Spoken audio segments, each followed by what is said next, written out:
Hello everyone, this is Minty Fries, and get ready to pay 20 rupees 4 times in a row to catch a Hylian loach because we're going to make the fishing pond from Ocarina of Time.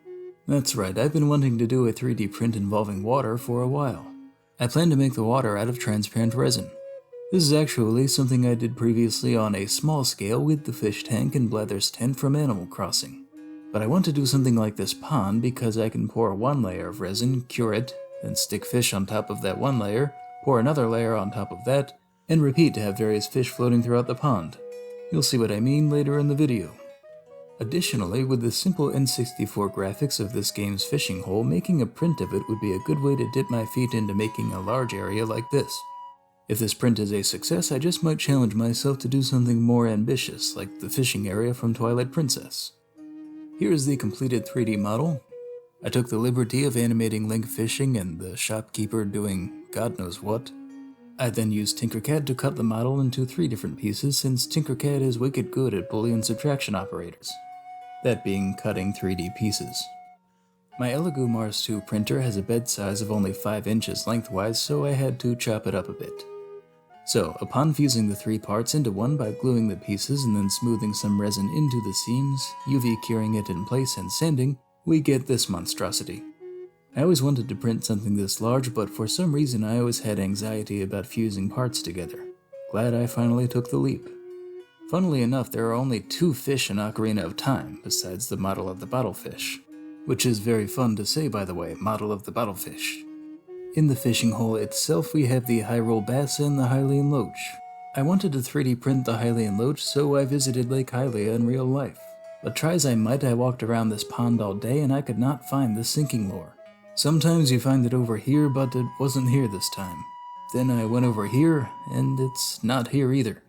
I was getting pretty tired by the end of the day. No matter what I did, I couldn't find the stupid... Oh wait, I got it. So with the sinking lure in tow, I was finally able to 3D print the Hylian loach. I also made the golden scale, so while I can dive really deep now, I don't really want to go in that water. Painting this whole thing was a real chore, let me tell you. As was painting all of the individual fish, which I made in all different sizes. I made all of the rocks and reeds and lily pads and stumps and whatnot.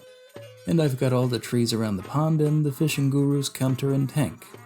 I also decided to give him legs. I know he doesn't have legs in the game, but what the hell, we'll give him some legs here. Here we go with doing all the little accoutrements on the wall here. Most of the tedious work involved here is just putting texture and detail on things. I also made an adult Link with a fishing rod, wearing the Zora tunic, of course.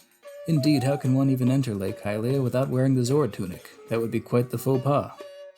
Now that everything is painted and sealed, here goes the first layer of resin. I'm using UV curing resin so that I can quickly cure the layers with a UV lamp, which sure beats the 24 hours of waiting in between each pour which would have occurred had I used conventional resin. As you can see, I am doing one layer, hot gluing some fish onto different areas, and then doing another layer on top of that to freeze them in place.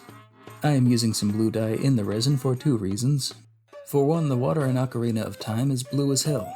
For another, blue dye will help combat the inevitable yellowing that all resins go through over the years and help keep this baby looking fresh. With that, we've got the completed fishing hole. This is definitely the largest print I've ever made.